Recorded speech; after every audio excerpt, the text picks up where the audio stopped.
Assalamualaikum warahmatullahi wabarakatuh. Di video kali ini saya akan membagikan cerita kisah mistis. Kisah ini berjudul Dirantai Tiga Siluman. Sukmanya sudah dirantai untuk dijadikan tumbal. Seperti apa kisah ceritanya? Langsung saja dan selamat mendengarkan.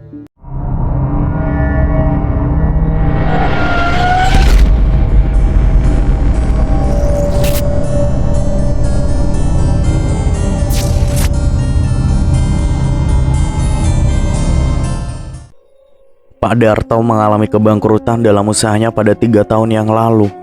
Dan sekarang beliau sempat menganggur di rumah, tidak kerja apa-apa. Akan tetapi istrinya selalu saja ngomel-ngomel karena tidak mendapatkan uang bulanan dari Pak Darto. Membuat Pak Darto semakin pusing dan malas di rumah karena selalu berdebat dengan istrinya. "Pak, Bapak gimana sih kok gak cari kerjaan lain saja? Hidup kita sekarang susah, Pak. Cari utang kesana kemari," ucap Bu Tina. "Sabar, Bu. Bapak juga sedang usaha," jawabnya. "Usaha apa, Pak?" "Ya usaha mencari pekerjaan lain, Bu." "Alah, Bapak banyak bicara saja tapi tidak ada buktinya." Suatu ketika, akhirnya Pak Darto yang sudah tidak betah di rumah, akhirnya dia pergi dengan alasan akan pergi merantau ke kota metropolitan. Saat itu Pak Darto bertemu dengan temannya di kota. Dia pun ngekos di sana bersama temannya. Teman Pak Darto ini bekerja sebagai pekerja proyek. Dan sekarang Pak Darto juga ikut kerja di sana. Akan tetapi Pak Darto yang sudah biasa buka usaha sendiri, dia tidak betah kerja ikut proyek bangunan. Akhirnya Pak Darto pun memutuskan untuk pulang kembali ke kampung. Sesampainya di kampung, Pak Darto kembali luntang-luntung, bingung tidak ada pekerjaan. Suatu ketika saat dia sedang menonton televisi, tiba-tiba Bu Tina menghampiri. "Pak, Ibu udah malu mau utang di warung sembakonya Bu Rasmi. Ibu juga malu utangnya, kan udah numpuk di sana. Banyak sekali loh, Pak." "Ya terus mau cari utang kemana lagi, Bu? Kalau tidak kita nggak bisa makan. Ibu coba saja utang sekali lagi ke warungnya Bu Rasmi." Beberapa saat kemudian, Ahmad anak sematawayangnya datang menghampiri mereka. "Pak, Bu, aku malu, udah ditagih terus sama Bu Guru. Ditanyain terus uang SPP-nya," ucap Ahmad. "Gimana ini, Pak? Bapak juga pusing, Bu, mau cari kerja apa lagi?" Hingga suatu hari saat Pak Darto tengah duduk di depan teras rumah sembari membaca koran, beliau melihat ada berita informasi yang tertera pada koran tersebut. Di dalamnya tertera informasi pesugihan. Ada pengusaha kaya raya yang melakukan pesugihan dan menjadi orang sukses. "Apa aku melakukan pesugihan aja ya?" Tiba-tiba Bu Tina keluar dari dalam rumahnya, berjalan ke depan teras rumah. "Ibu mau kemana?" "Ibu mau ke warungnya Bu Rasmi, Pak. Mau coba utang lagi." "Ya sudah sana, semoga dapat utangnya ya, Bu." "Iya, Pak." Bu Tina pun beranjak pergi berjalan menuju ke warung sembakonya Bu Rasmi. Sesampainya di warung, terlihat Bu Rasmi sedang menata barang-barang dagangannya. "Assalamualaikum Bu Rasmi." "Waalaikumsalam. Mau beli apa, Bu Tina?" "Maaf, Bu, sebelumnya saya kesini mau utang lagi, Bu. Apa boleh?" "Enak aja, bayar dulu dong, Bu, utangnya. Nanti baru boleh utang lagi."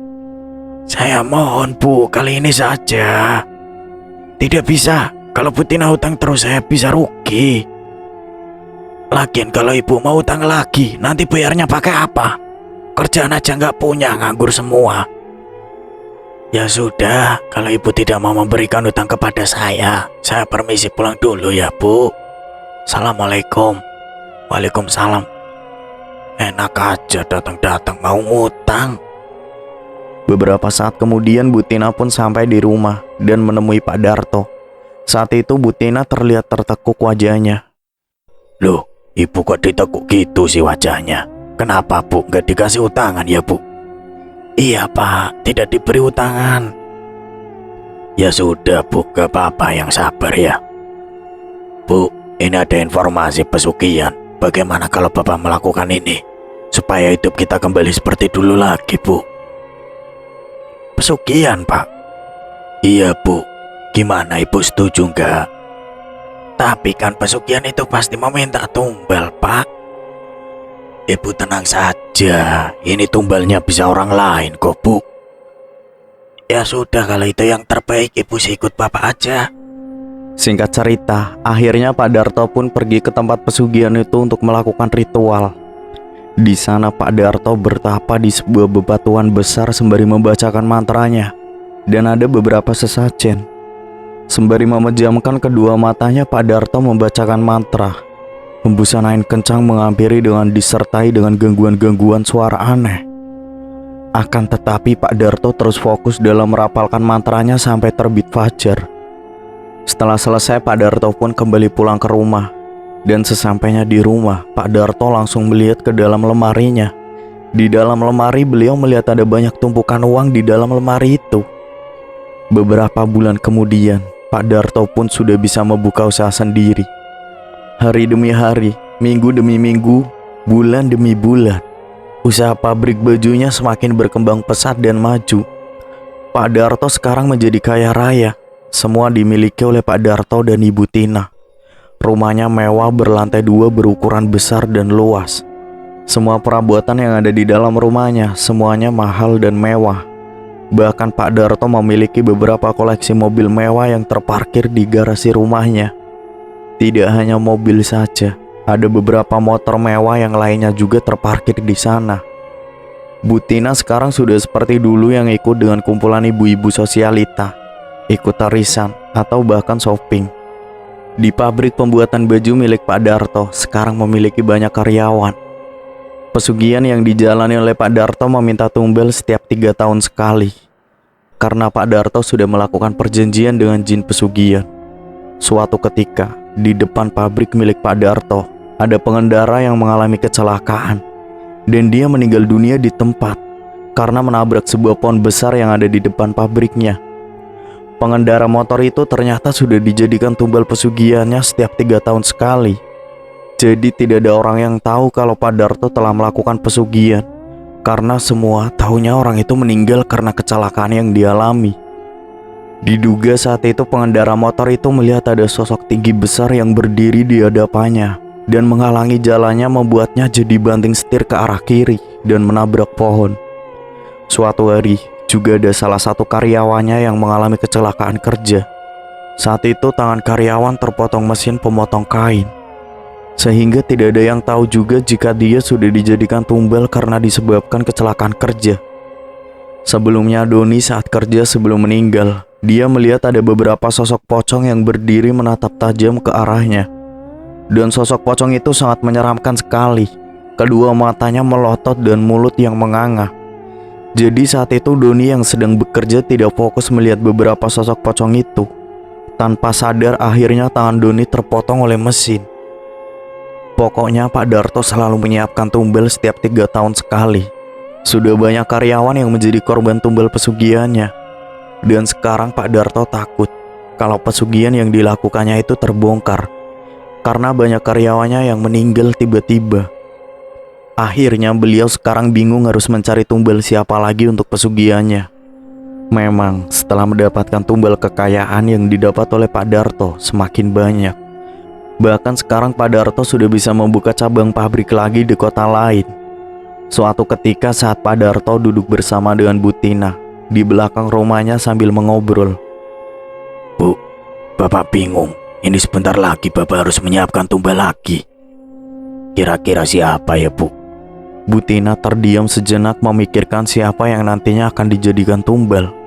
Dan saat itu Bu Tina teringat dengan Bu Rasmi yang dulu sudah membuat keluarganya kelaparan karena tidak mau memberikan hutang. Gimana kalau Bu Rasmi saja, Pak? Dulu kan dia sudah tega sama kita, terus dia menghina kita. Boleh juga itu, Bu. Singkat cerita, Bu Rasmi yang malam itu sedang menata barang-barang di dalam warungnya. Tiba-tiba dia merasakan pusing pada kepalanya. Bahkan sampai matanya berkunang-kunang. Dan saat itu akhirnya Bu Rasmi ambruk pingsan. Brak. Suaminya yang baru datang ke warung langsung panik melihat istrinya terkapar di lantai. Segera Pak Eko meminta bantuan kepada tetangganya. Bu Rasmi pun diangkat masuk ke dalam kamar oleh Pak Edi dan beberapa tetangganya. Tiba-tiba, Bu Rasmi berada di sebuah istana yang besar dan mewah. Di sana beliau melihat banyak sekali sosok-sosok yang belum pernah Bu Rasmi lihat. Dan di istana tersebut Bu Rasmi melihat ada sebuah kereta kencana yang terparkir di depan halaman istana. Bu Rasmi tanpa sadar berjalan masuk ke dalam istana itu. Saat beliau sedang berjalan, tiba-tiba dia melihat ada beberapa siluman. Ada siluman buaya, siluman harimau, bahkan siluman ular. Anehnya ketiga siluman itu berdiri mengelilingi tubuhnya Bu Rasmi yang dirantai kuat dengan besi. Sontak Bu Rasmi langsung teriak dan tidak menyangka kalau dirinya di sana dan dirantai kuat dengan besi dikelilingi tiga siluman yang menyeramkan. Tidak mungkin, tidak. Beberapa saat kemudian Bu Rasmi pun akhirnya tersadar dari pingsannya. Nafasnya terasa tidak beraturan. Keringat dingin membasahi tubuhnya dan tubuhnya dingin semua. Alhamdulillah, akhirnya ibu sadar juga. Akan tetapi saat itu terlihat wajahnya Bu Rasmi sangat pucat sekali dan berbeda dari biasanya. Pandangannya seperti kosong kayak orang sedang sakit. Pak Eko kemudian memberikan teh hangat untuk Bu Rasmi supaya lebih tenang. Ini minum dulu Bu teh hangatnya. Perlahan-lahan Bu Rasmi menengguk teh hangat itu. Ibu kenapa bisa pingsan Bu? Tadi di warung itu ibu tiba-tiba pusing. Terus ibu kunang-kunang dan melihat ada sosok tinggi besar, tapi kepalanya berwujud harimau, seperti mau memangsa ibu. Terus nggak tahu ibu lupa tidak sadar. Ibu halusinasi, mungkin ibu kecapean saja. Nggak tahu juga Pak, soalnya nggak jelas. Kalau begitu ibu istirahat saja. Bu Rasmi pun menganggukkan kepalanya menjawab ucapan dari suaminya.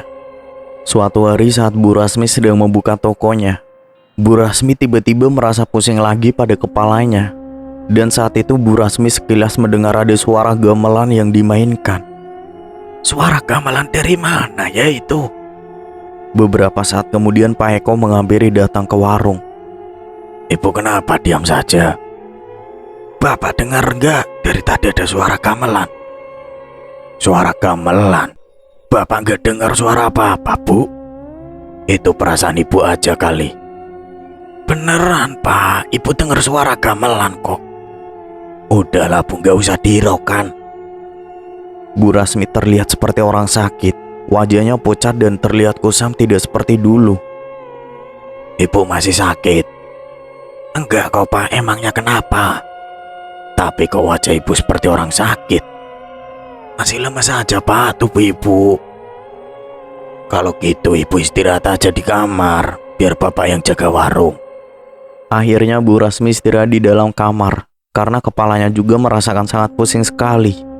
Hari itu tiba-tiba saja Bu Tina dan Pak Darto menjadi baik sekali kepada Bu Rasmi. Mereka datang ke rumahnya Bu Rasmi untuk menjenguk Bu Rasmi. Assalamualaikum. Waalaikumsalam.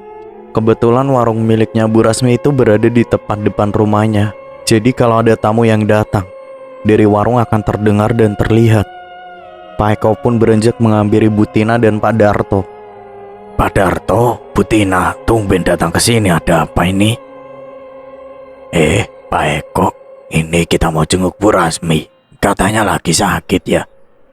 Oh iya Pak, Bu, kalau gitu silakan masuk ke dalam. Bu Rasminya ada di dalam kamar. Dan saat itu Pak Darto dan Bu Tina akhirnya masuk ke dalam rumah untuk melihat keadaan Bu Rasmi.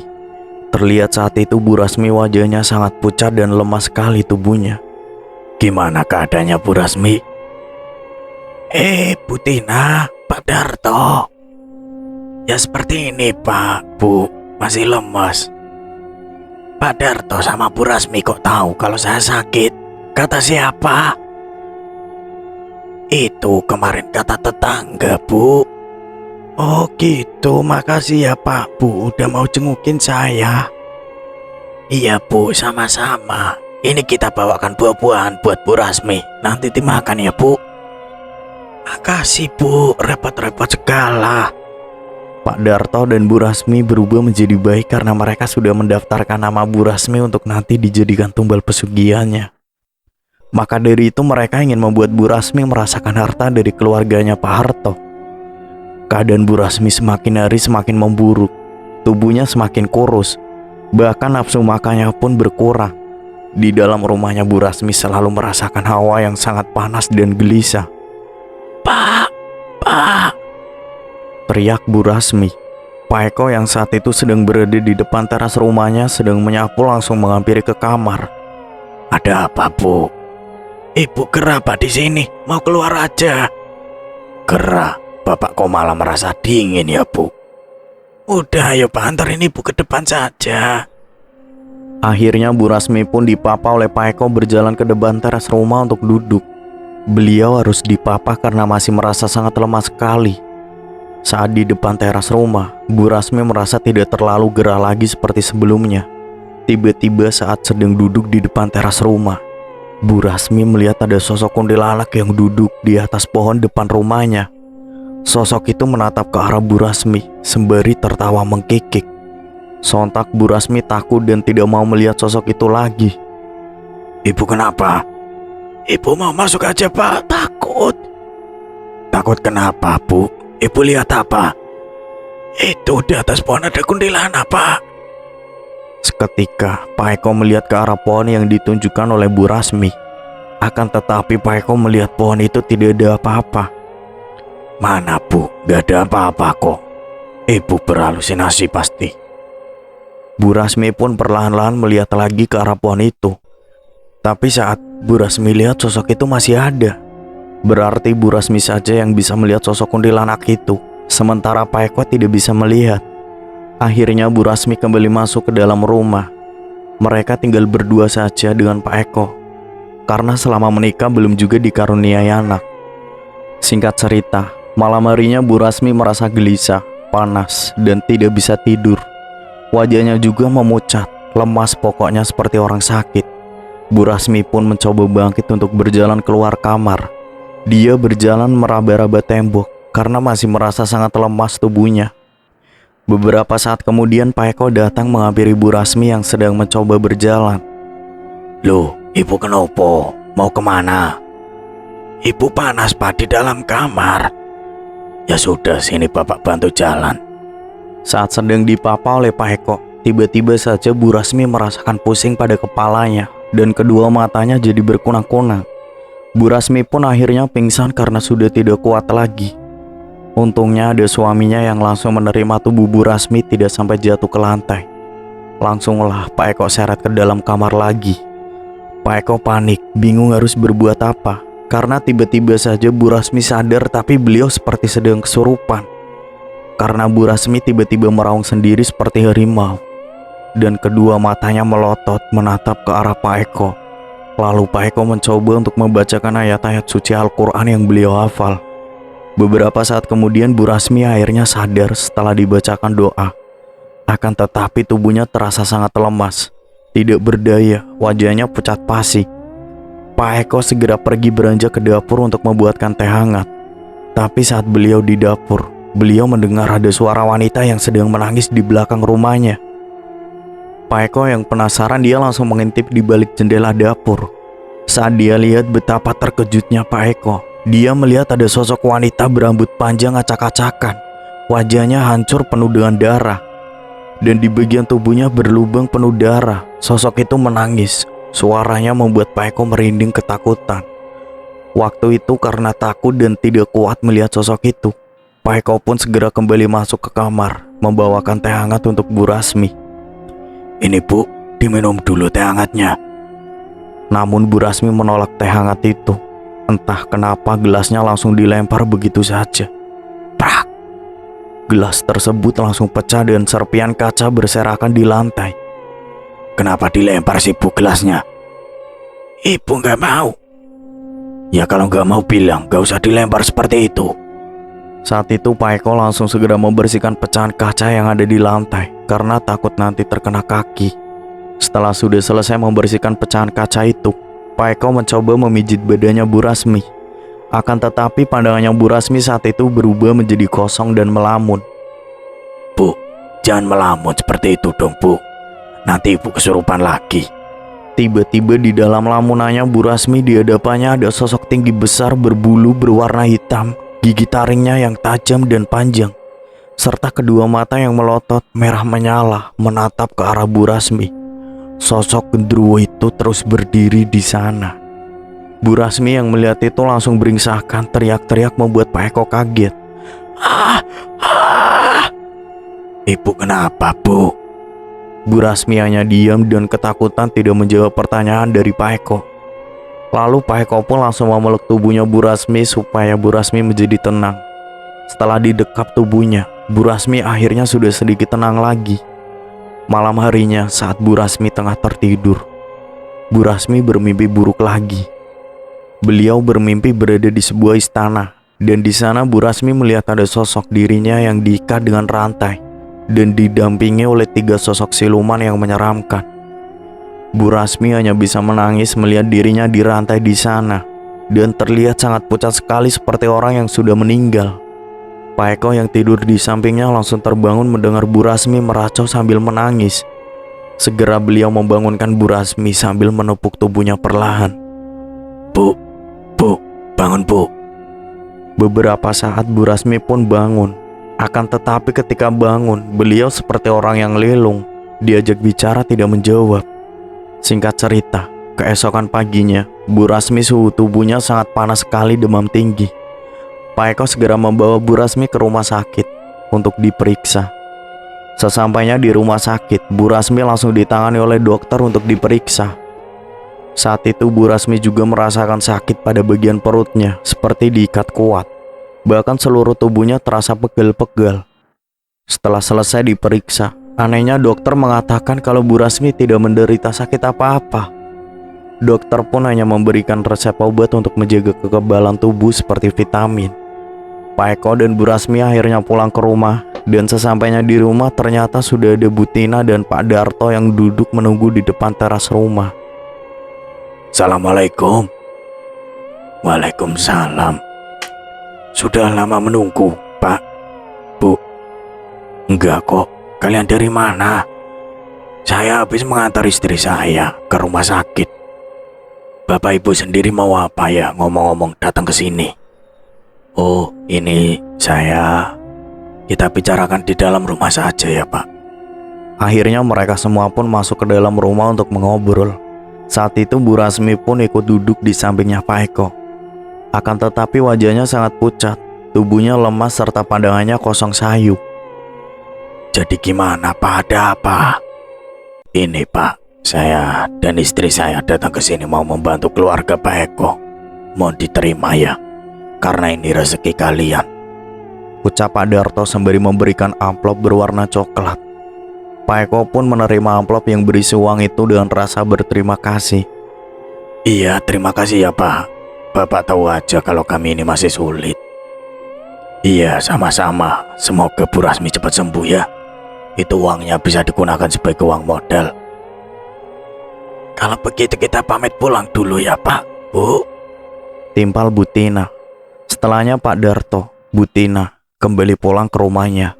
Pak Darto memang sengaja berbuat seperti itu karena Bu Rasmi yang memang akan dijadikan tumbal.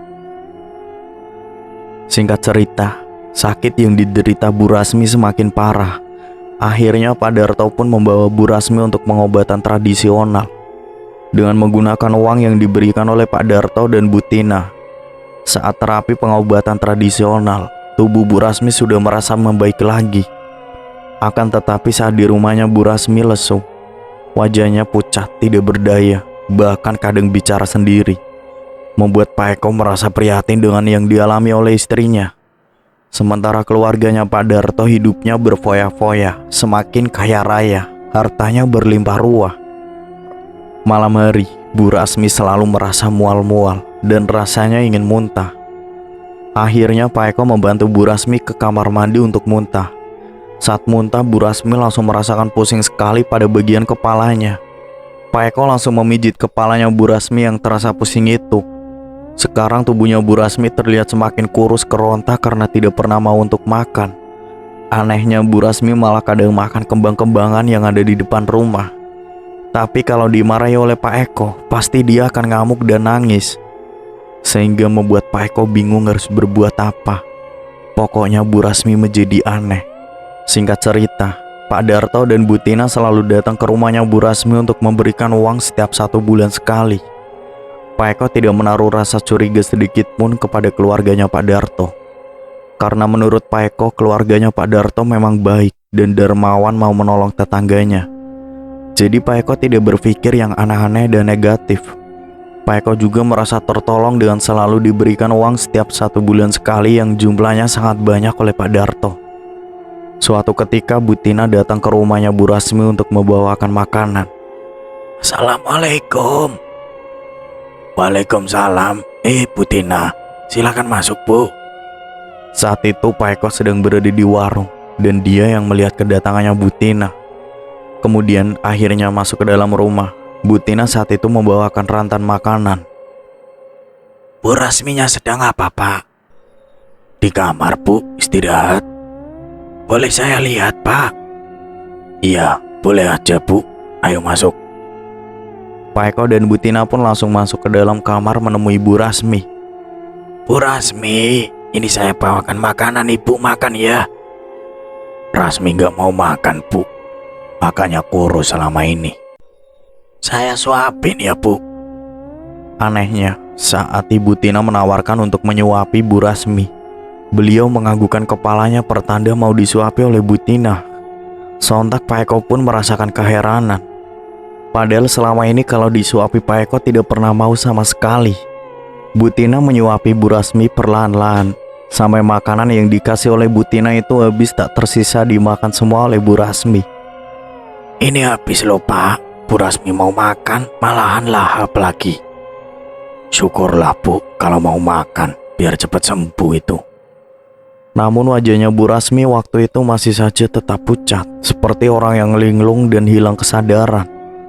Karena memang sukmanya Bu Rasmi sudah diambil dan sudah ikut ke dalam bangsa jin, sesuai perjanjian untuk dijadikan tumbal. Sehingga Bu Rasmi menjadi tersiksa seperti yang sekarang kini. Karena merasa iba dan prihatin dengan keadaannya Bu Rasmi, Pak Eko mencoba membawa Bu Rasmi ke berbagai dokter. Akan tetapi semuanya hasilnya nihil. Padahal sudah jelas-jelas Bu Rasmi seperti orang sakit. Setiap malam di jam-jam tertentu, Bu Rasmi merasakan sakit pada bagian perut yang paling utama, dan sekujur tubuhnya terasa sakit pegal. Teriak Bu Rasmi. Segera Pak Eko menghampiri Bu Rasmi yang di dalam kamarnya. Sakit. Ibu kenapa Bu? Sakit. Perintinya sembari memegangi perut kuat-kuat. Pak Eko mencoba untuk mencegah tangannya yang sesekali meremas perutnya sendiri. Sudah Bu, jangan dipukul, jangan diremas, nanti Ibu tambah sakit. Sakit. Pak Eko tidak tega melihat istrinya yang kesakitan seperti itu. Akan tetapi Pak Eko tidak tahu harus berbuat apa selain berdoa.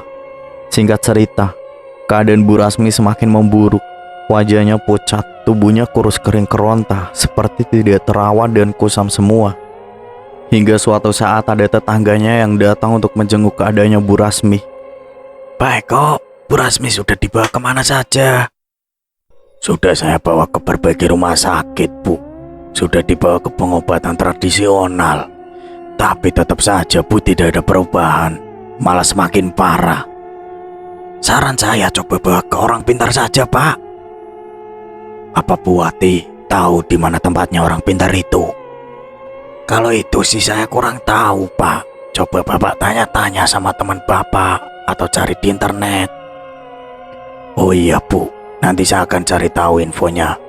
Makasih ya Bu saran dan Ibu sudah mau jenguk istri saya. Iya sama-sama, kalau gitu saya permisi dulu Pak. Beberapa hari kemudian Pak Eko duduk santai di depan teras rumah, sembari menatap layar ponselnya untuk mencari informasi tentang orang pintar paranormal. Hingga akhirnya Pak Eko melihat ada informasi tentang paranormal orang pintar tersebut.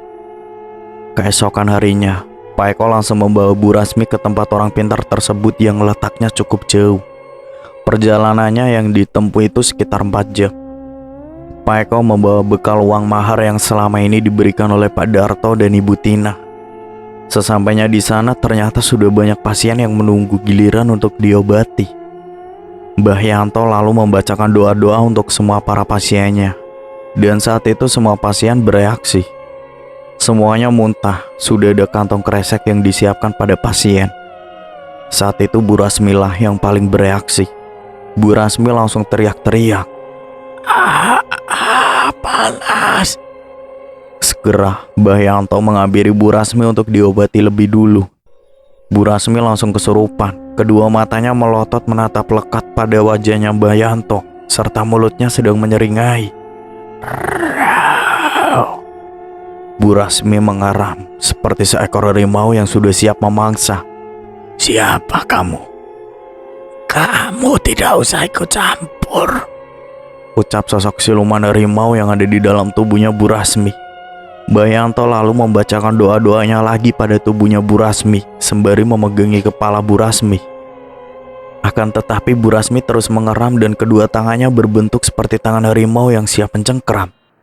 Mbah Yanto terus membacakan doa-doa sembari menerawang apa yang sebenarnya terjadi dengan Bu Rasmi. Sementara Pak Eko mencoba untuk memegangi tubuh istrinya. Sesekali Mbah Yanto menghentikan bacaan doanya dan berbicara dengan sosok yang ada di dalam tubuh Bu Rasmi.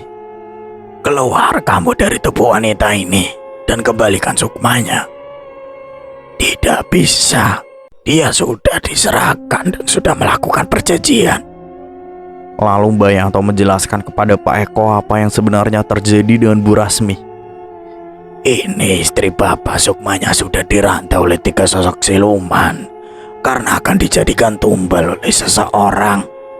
Astagfirullahaladzim, siapa Mbak yang melakukan ini? Kamu tidak perlu tahu, yang penting Sukmanya istrimu bisa kembali. Ayo semua yang ada di sini bantu doa.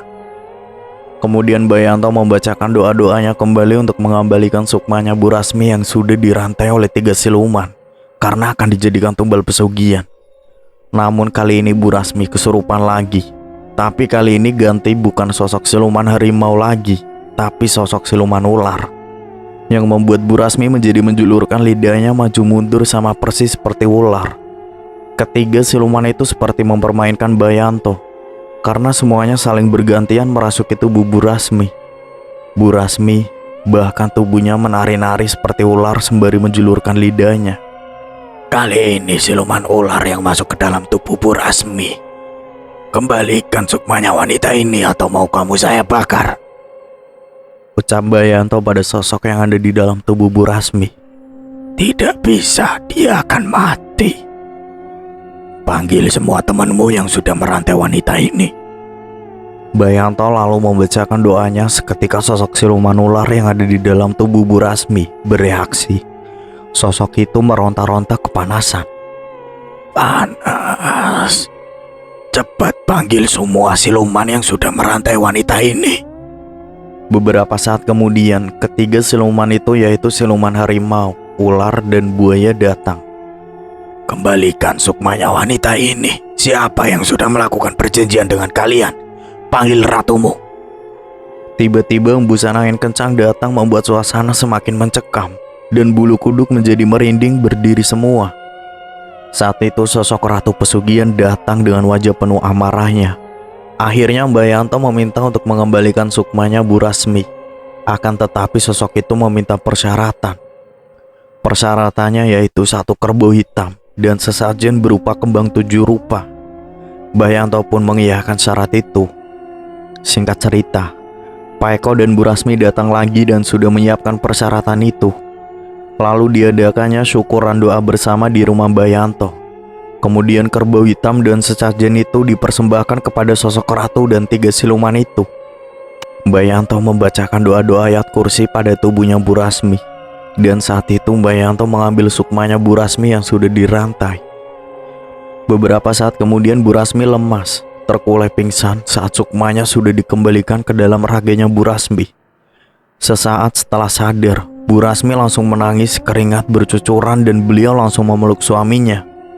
Alhamdulillah, sekarang Bu Rasmi sudah kembali sukmanya. Beliau sudah didaftarkan untuk dijadikan tumbal, makanya sukmanya dirantai dan di sana dijaga oleh 3 siluman.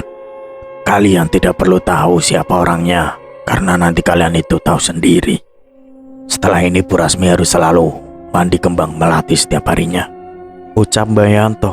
Semenjak itu Bu Rasmi akhirnya sembuh dan selalu mandi kembang melati setiap hari. Sementara keluarga Pak Darto mengalami kecelakaan. Pak Darto, Bu Tina, serta anaknya meninggal dunia saat perjalanan akan berlibur. Semua pabrik milik Pak Darto juga kebakaran. Dan saat itu Pak Eko dan Bu Rasmi akhirnya tahu siapa yang sudah melakukan itu kepada Bu Rasmi. Akan tetapi Pak Eko dan Bu Rasmi sudah memaafkan keluarganya Pak Darto. Itulah kisah cerita Bu Rasmi yang sudah didaftarkan untuk dijadikan tumbal oleh Pak Darto.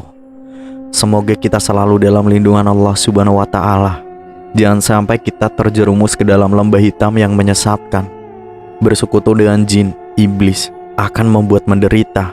Dan jangan sampai membuat orang lain ikut menderita karena keegoisan sendiri. Pertebal iman kita dan perbanyak ibadah. Carilah rezeki yang halal, syukuri dengan apa yang dimiliki. Jangan berbuat musyrik, karena itu perbuatan yang dibenci Allah Subhanahu wa Ta'ala. Saya pamit undur diri. Wassalamualaikum warahmatullahi wabarakatuh.